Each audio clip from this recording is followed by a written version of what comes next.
Hey there, buddy. So in a few of my other videos I mentioned that I wanted to do a quick walkthrough on each one of these maps instead of that full 25-minute walkthrough on each one of these to make everybody pretty much happy. If you want to watch this, feel free. If you don't want to watch it, that's okay. I'm not going to care. If you've already seen the walkthroughs on each one of these maps, that's fine. If you just want to watch for the commentary, awesome. So what do we got going on? We got Pumpkin Patch, which is one of the new maps here. I'm going to do it Naps Frills, which honestly I don't know what it means, but it means you don't do anything extra or special. You don't use road spikes, you don't use farms, you don't use specialty buildings or premiums or anything like that to help you out in the game.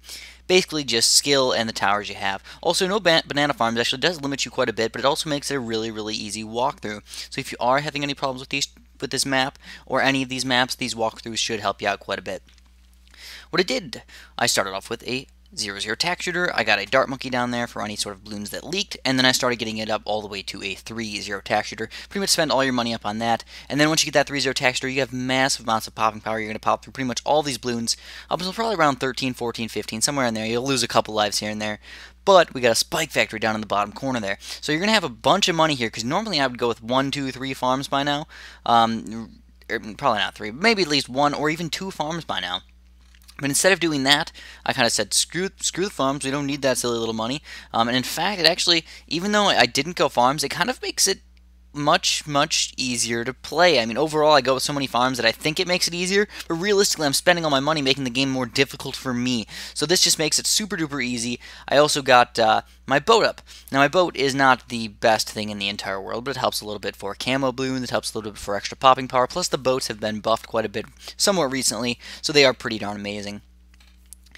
Glue Gunner is pretty darn important. In fact, I don't know, maybe one thing that you could change just a little bit in my strategy compared to your strategy is maybe get 2 Glue Gunners if you feel like it, get 2 Glue Gunners if you want, and then also start getting a cannon boat. So, I mean, right around now, you can feel free to get a cannon boat. You can easily afford it. It's about $1,200 instead of maybe that monkey ace right there. And what that'll allow you to do is not have any of these lead balloons be a problem. Now, I realize that lead balloon is a slight problem, so it wasn't the perfect strategy, but I did get my monkey wizard up in time to easily pop him. I put him on strong, got him up to a 1-1. He's just a nice little helper there for any sort of lead balloon problems that you might have. You can go with a couple different things here and there if you feel like it. Overall, I felt like the wizard was pretty darn amazing. If you want to get lightning as well, feel free. But if you're following exactly what I'm following right now, go right ahead. You got a monkey ace down there. He's going to be 3-0 pretty soon. Got a monkey wizard to pop any of those lead balloons that are going to get through. But you do have to keep in mind that that monkey wizard must be on strong, not on first. And that'll allow you to pop, like I said, those lead balloons that are kind of the problems. That's really all you need him to do. So now I'm getting some extra popping power up. I want to get my cannon here. He's going to be 3-0. 3-0 is an amazing amount of popping power, even versus very strong balloons, zebras and stuff like that. If you got them glued, they're pretty much going to be demolished, completely demolished, obliterated beyond repair.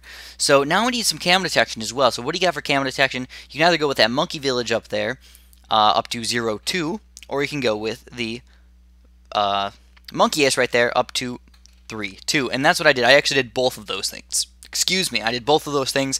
I got my monkey ace up to 3-2, I got my monkey village up to 0-2, and then I also got my cannon boat here. So now what you want to do is you got to get some MOAB popping power for level 46. So we're going to start seeing some MOABs coming out pretty darn fast here. So get that super monkey. Make sure it's in the range of the monkey village, by the way.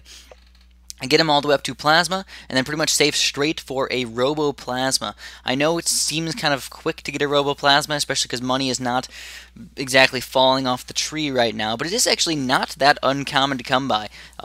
You get quite a bit of money on level 49, and then 50, 51, 52. Those are actually pretty good money levels. So yeah, feel free to just save up for that Robo Plasma, and always, if you ever have any problems, feel free to sell your stupid towers that you don't really use very much anymore.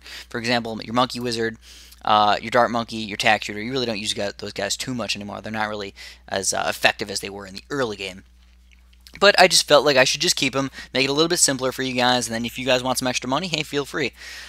And then what's next on the agenda? Well, you got a bunch of MOAB levels coming up here, so you're just going to have to deal with a bunch of those MOABs. I did target with my Roboplasma. Not that it's 100% required, but it'll help you out a little bit to put him on strong. What that'll allow you to do is to pop the MOABs with your Roboplasma, and then the rest of your towers that are kind of in around that monkey village in the middle there will pop the rest of the balloons.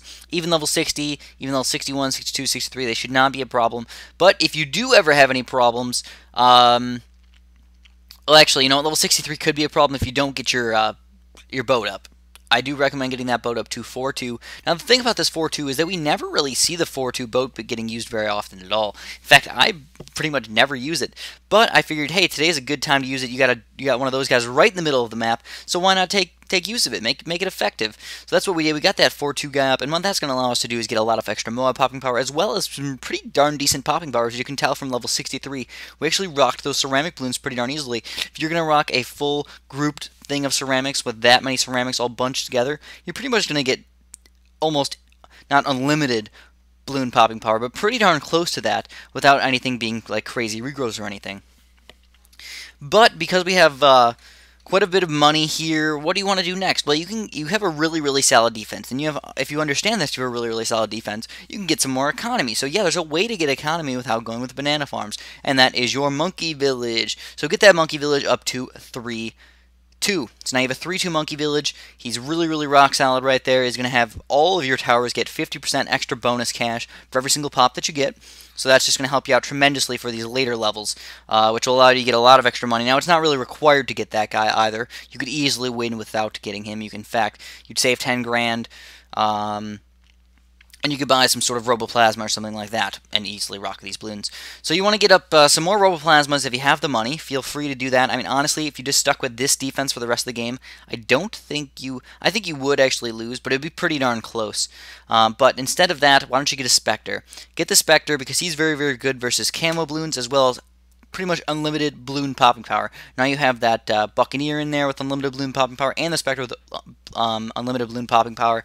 So you're pretty much set, but what you got to do, maybe a little bit more MOAB popping power. Why the heck not? We're going to get another Roboplasma up here, and feel free if you want to get 1, 2, or even 3 of those guys, go right ahead, or even some MOAB Maulers. If you please, go right ahead, but this is pretty much rock solid right here. You got 2 Roboplasmas up there, hitting all those strong balloons, which are all the BFBs and stuff. And once you get that down, the MOABs are pretty much really easy to pop with your Spectre and your 4-2 boat over there. So that's pretty much all I got. Hopefully you guys will like this Naps Frills Fool's Guide walkthrough thing. I don't even know what I'm going to call it yet, even though you've seen it up on the title there. I didn't know what I was going to call it at the moment right now. But yeah, please press that little like button. I definitely appreciate that. Thank you so much for watching, and have a great day.